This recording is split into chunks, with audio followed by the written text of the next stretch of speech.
Fala galera, tudo beleza com vocês? Eu sou o Guilherme do Pegada Nerd. Eu estou aqui para mais um vídeo no qual eu irei falar com vocês sobre games.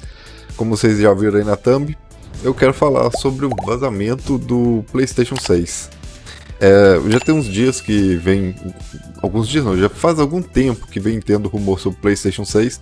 Só que esse vazamento, é o que mais me chamou a atenção. E basicamente, como vocês novamente viram na thumb, o PlayStation 6 pode vir em uma versão de mesa e uma versão que seja semelhante ao Nintendo Switch, que funcione tanto portátil quanto de mesa. E nada me tira da cabeça que esse PS Portal foi só a Sony fazendo uma tentativa para ver se ia colar a ideia de ter um portátil de novo.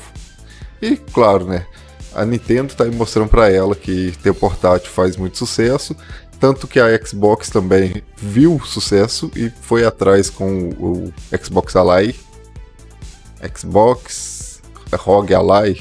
ROG Xbox Ally. Acho que é ROG Xbox Ally. Nossa, que nome difícil. Mas... o caso aqui não é Xbox, é PlayStation 6. Eu tava olhando aqui no meu PlayStation o vazamento, né, a matéria do dia 28, então já tem uns dias que saiu. Eu tava dando uma olhada aqui. Eu lembro que eu tinha visto ela, então salvei, mandei pra mim pra poder gravar, e acabou que fiquei meio enrolado, só tô gravando hoje.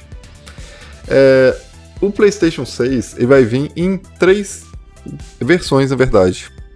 2 de mesa e uma docável, que seja o portátil, né? Basicamente, seria como se fosse uma versão padrão, uma versão portátil e docável e uma versão Pro. Porque quando a gente olha esse PSS aqui, que, digamos de passagem, tem uma referência muito grande ao Xbox S, né? O One S. Então, sim, eu acho que a Sony tá indo nessa ideia aqui. E chutaria que essa versão aqui, ela não vai vir com um drive. Vai ser uma versão totalmente digital, como a gente já tem no PlayStation mesmo, né? Versão digital. E tanto ela quanto a versão portátil possuem as mesmas especificações, que é um processador de 4 núcleos, né? Isso mesmo, 4 núcleos em 6 e 2 núcleos que é Zen 6 LP. Seriam 2 de performance, 4 de performance e 2 mais fraquinhos para poder o sistema funcionar. Sim, basicamente seria isso. A GPU é de 16 unidades computacionais, RDNA 5, e assim, é um absurdo, porque ela é 60% mais forte do que a do PlayStation 5 atual. O console vai ter entre 24 e 36 GB de RAM. É muito mais do que o atual, do que o PS5, que se eu não me engano tem 18, um negócio assim. 12 ou 18, algo assim. Não é muita RAM. Se bobear até menos, eu tô falando errado aqui. Se tiver errado, depois tá aparecendo aí pra vocês o valor correto. Mas assim, mesmo assim, é muita coisa a mais. E faz sentido, porque né, quanto mais memória RAM a gente tem, melhor a parte gráfica vai desempenhar. A parte de processamento gráfico vai conseguir ter acesso a mais memória para poder fazer as coisas funcionarem como deve ser.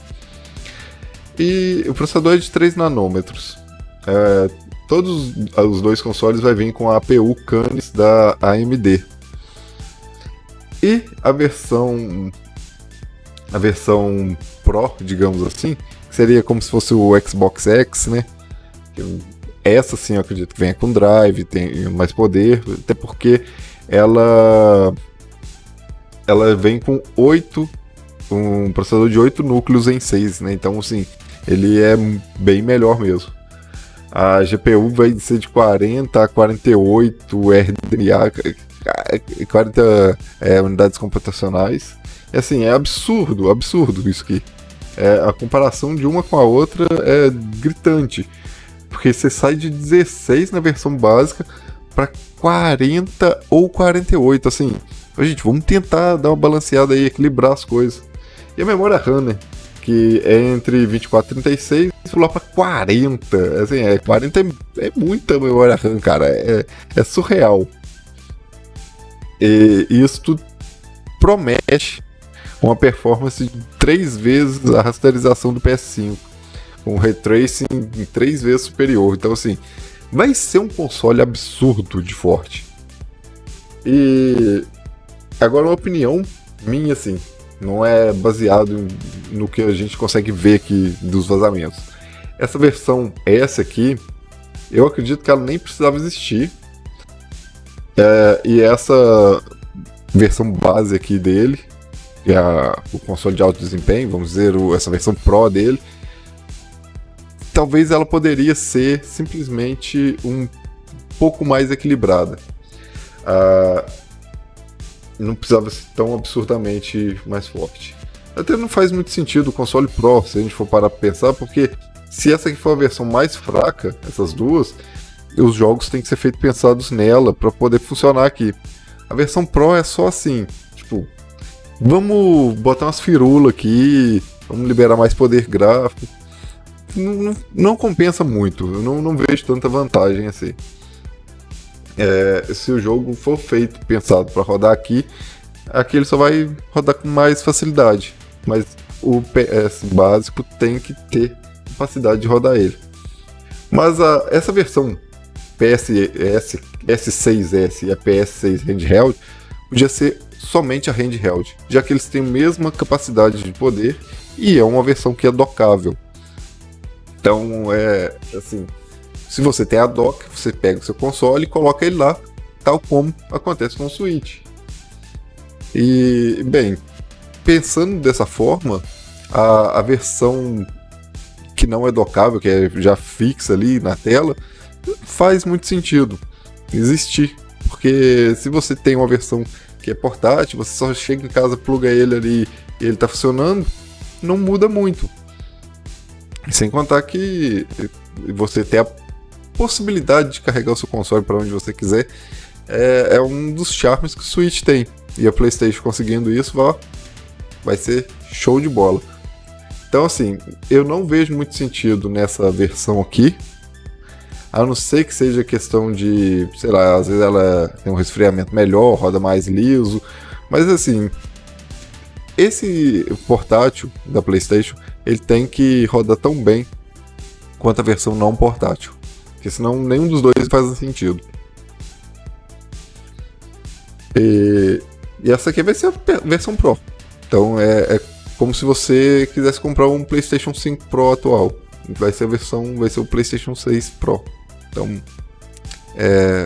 basicamente, vamos ter 2 consoles. Porque eu vejo muito possível a PlayStation abandonando a versão que não é portátil e que tem o mesmo poder gráfico dela. Só que um PS6 tão poderoso e portátil quanto esse aqui demonstra ser, tem um sério problema que qualquer portátil vai ter, que é a bateria. A menos que a Sony tenha feito parceria com alguma empresa que trabalha com bateria, ou ela tenha desenvolvido a sua própria bateria de alta duração e que entrega um bom desempenho e tal, sim, vai ser difícil alimentar essa criança aí que chamamos de PlayStation portátil. Talvez o processador, por ser de 3 nanômetros, isso seja um diferencial para poder fazer a bateria durar mais. Só que eu imagino que quanto mais potência, mais consumo tem. Assim, imagino não, isso é uma certeza, né? Quanto mais potência, mais consumo tem. E a menos que, como eu disse, a Sony tenha conseguido uma bateria milagrosa aí, vai ser muito difícil esse portátil ir para frente. O Switch 2, eu já vi relatos que se você vai jogar, sei lá, Donkey Kong Bonanza, que é um jogo que consome bastante bateria, 1 hora de duração para estourar 1h30. Então, assim, enquanto o Switch 1, como os jogos eram mais leves, você jogava de 2 a 3 horas, assim, os jogos mais pesados. E os jogos, aqueles joguinhos mais básicos, sei lá, Stardew Valley, isso aí você jogava ad eterno, jogava pra sempre. Então, o PS6 portátil, ele pode estar vindo, mas ele é um problema, que é a questão de bateria. A Sony vai ter que tentar balancear muito bem isso. Mas vamos ver o que vai sair de mais rumores por aí. E a gente tem que pensar que isso é muito pra frente aí. A geração do PlayStation 5, ela tá meio que começando, vamos dizer assim. Porque o PlayStation 5 saiu em 2020. Só que a gente tem que lembrar que teve a pandemia. Então, assim, foram 2 anos mais críticos de pandemia. A pandemia durou muito mais tempo. E... muito mais não, durou um pouco mais tempo, né? Só que esses 2 anos iniciais, 20 e 21, a gente pode considerar que o PlayStation 5 não vendeu muito, não produziu muito para poder vender muito, e consequentemente isso fez com que as empresas não pulassem logo para a geração. A gente pode ver que atualmente é que começou a surgir uma grande quantidade de jogos saindo somente para o PlayStation 5. Porque até ano passado a gente tinha jogo que saía ainda para o Play 4 e para o Play 5, e agora podemos dizer que não temos mais jogos saindo para o Play 4 praticamente. Só aqueles que já estavam em produção mesmo, que vão acabar saindo aí. Mas sim, todos os jogos a partir deste segundo semestre, vamos dizer assim, são focados em sair para o Play 5. Então, a gente pode considerar que a geração do Play 5 de fato começou. E se as gerações dos consoles estão durando em média de 7, 8 anos, a gente não precisa esperar que o Play 5 vai acabar em 2027. Ele deve ir um pouquinho além disso. Então, se a duração são 7 anos, então ele vai até mais ou menos 2029 ali. Que é quando vai começar a chegar o próximo console, que é quando vai chegar o próximo console, vai começar a sair os jogos das 2 gerações, né? Play 5, Play 6. Então assim, a gente ainda pode esperar um pouquinho mais de Play 5 por aí. Eu ainda não tenho o meu, quem sabe um dia terei. Mas não tô... Agora, aliás, não é que não tô, mas agora eu consigo ver que faz sentido comprar um PlayStation 5. Mas o PlayStation 6, ele talvez seja interessante guardar um dinheiro já ir juntando para comprar essa versão portátil aí. Eu espero que vocês tenham gostado do vídeo. A gente se vê no próximo vídeo. Aqui do lado tem outros 2 vídeos para você assistir. Valeu, falou, fui!